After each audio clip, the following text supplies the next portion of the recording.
దేవుణ్ణి కూడా రాజకీయాల్లోకి తీసుకొచ్చినటువంటి మాజీ మంత్రివర్యులు కేటీఆర్ గారు నిన్న మళ్ళొక్కసారి రాములవారి పేరు తీసుకొని రాములవారి అక్షింతలను రాజకీయం చేస్తూ మాట్లాడినటువంటి వీడియో ఒక్కసారి మనం చూద్దాం.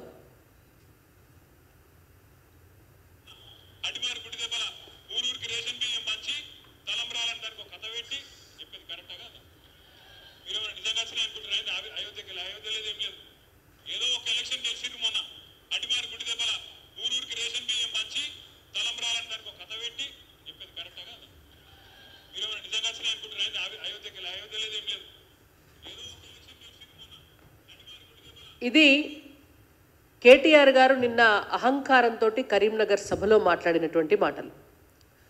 అయోధ్యలోకెళ్ళి అక్షింతలు రాలేదు, తెలంగాణలో ఉన్నటువంటి రేషన్ బియ్యాన్ని అక్షింతలని చెప్పి ఊరూరా పంచి ఇల్లులా పంచి భారతీయ జనతా పార్టీ అధికారంలోకి వచ్చింది అనేటువంటిది వారు చేస్తున్నటువంటి ఆరోపణ.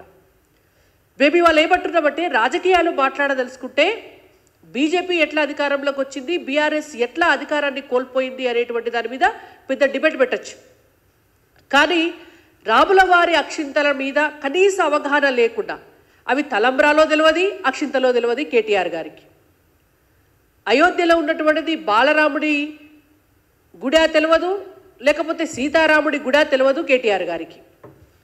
అక్కడికి వెళ్ళి అక్షింతలు వస్తే వాటిని తలంబ్రాలని చెప్పి మాట్లాడుకుంటా ఇక్కడ ఉన్నటువంటి కంట్రోల్ బియ్యాన్నే అక్కడి నుంచి వచ్చినటువంటి అక్షింతలుగా పంచినారు అని చెప్పి హేళన చేస్తూ హిందూ సమాజాన్ని, హిందువుల మనోభావాలను దెబ్బతీసేటటువంటి విధంగా మాట్లాడినటువంటి కేటీఆర్ గారు ఇవాళ హిందూ సమాజానికి క్షమాపణ చెప్పాలి. వీళ్లకు రంజాన్ యాదికొస్తే ముస్లింలను శాంతిపరచాలి కాబట్టి అప్పుడు హిందూ దేవుళ్లను కించపరచాలనేటువంటి ఒక ఆలోచన మదిల మెదులుతుంది.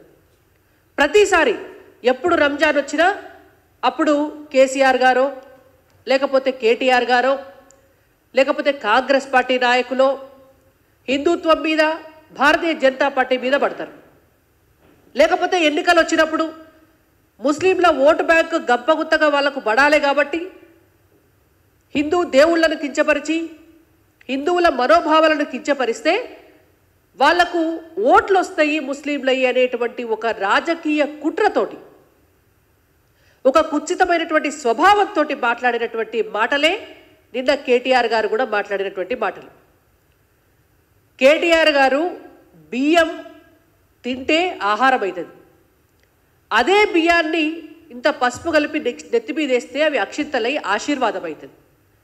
అటువంటి భగవంతుడి ఆశీర్వాదం ఉండాలి అని చెప్పి దేశమంతా కూడా పార్టీలకు అతీతంగా హిందూ బిడ్డలందరూ కూడా కలిసి ఒక పండగలాగా 500 సంవత్సరాలైనా కూడా రాముడికి గుడి లేకపోతే ఆ గుడిని కట్టుకుంటున్నటువంటి సందర్భంగా ఆ గుడి కోసం పార్టీలకు అతీతంగా కూడా అనేక మంది, లక్షల మంది హిందువులు, కోట్ల మంది హిందువులు తమకు తోచిన విరాళాలు ఇచ్చి నిర్మించుకున్నటువంటి ఒక గుడి కోసం ఆ దేవుడి అక్షింతలు నెత్తి మీద వేసుకుంటే ఆ ఆశీర్వాదం మనకు లభిస్తుంది అనేటువంటి ఒక ఆశతోటి ఒక పండగ చేసుకుంటే వీరి వల్ల హేళన చేసి మాట్లాడుతున్నారు.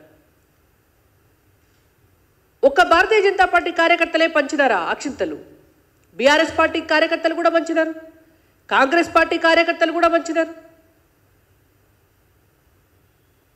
దాన్ని మీరు రాజకీయాల కట్టగట్టి మాట్లాడుతున్నారు అంటే కేవలం రంజాన్ పండుగ వస్తుంది కాబట్టి ముస్లింల వాళ్ళందరినీ కూడా శాంతిపరచాలనేటువంటి ఉద్దేశంతో మీరు చేసినటువంటి వ్యాఖ్యలుగా మేము భావిస్తూ ఖచ్చితంగా మీరు హిందూ సమాజానికి క్షమాపణ చెప్పాలని భారతీయ జనతా పార్టీగా డిమాండ్ చేస్తున్నాం.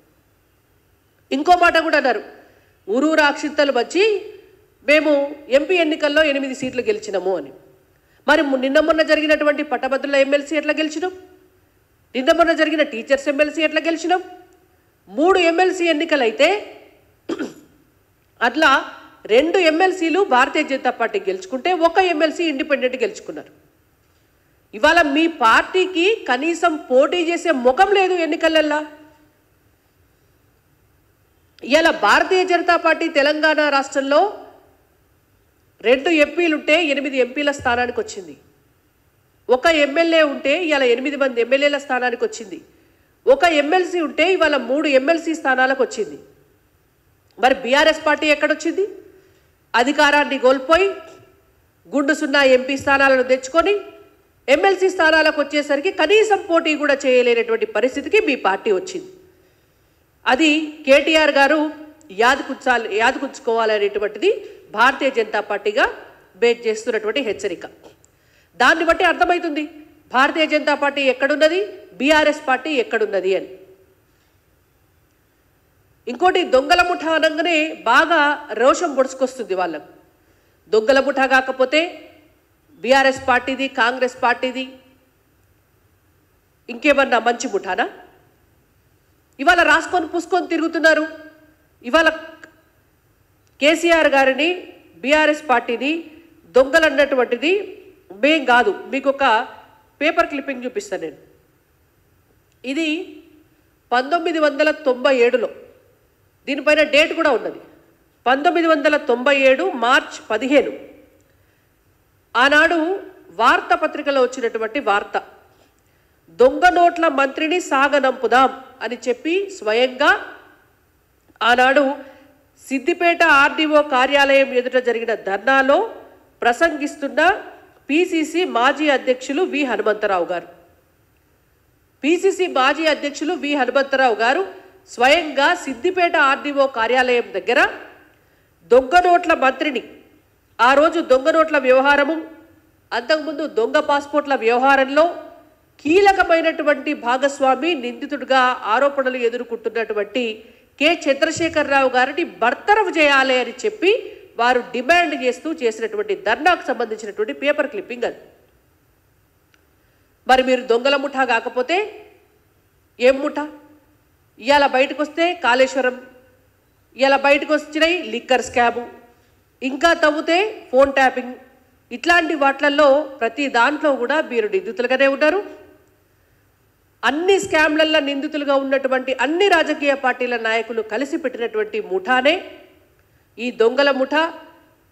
డీలిమిటేషన్కి వ్యతిరేకంగా ఒక కుట్ర చేసి ఒక అనిశ్చితి ఏర్పరచాలి అని చెప్పి ఒక పథకం ప్రకారం కూడా మీరు చేస్తున్నటువంటి పన్నాగాలు ఇవాళ ప్రజలందరికీ కూడా డెఫినెట్గా అర్థమవుతున్నాయి. ఇంకొక అంశం కూడా మాట్లాడితే, నిన్న కేటీఆర్ గారు మాట్లాడినటువంటి విషయంలోనే డీలిమిటేషన్ విషయం తీసుకొచ్చి వారు చేసినటువంటి ప్రసంగం, మోడీ గారు చెప్పినటువంటి మాట వినకుండా దక్షిణాది రాష్ట్రాల ప్రజలు పిల్లల్ని కనలేదు కాబట్టి ఇవాళ మా మీద కుట్ర చేస్తున్నారు అని అన్నారు. అసలు పిల్లల్ని కనద్దని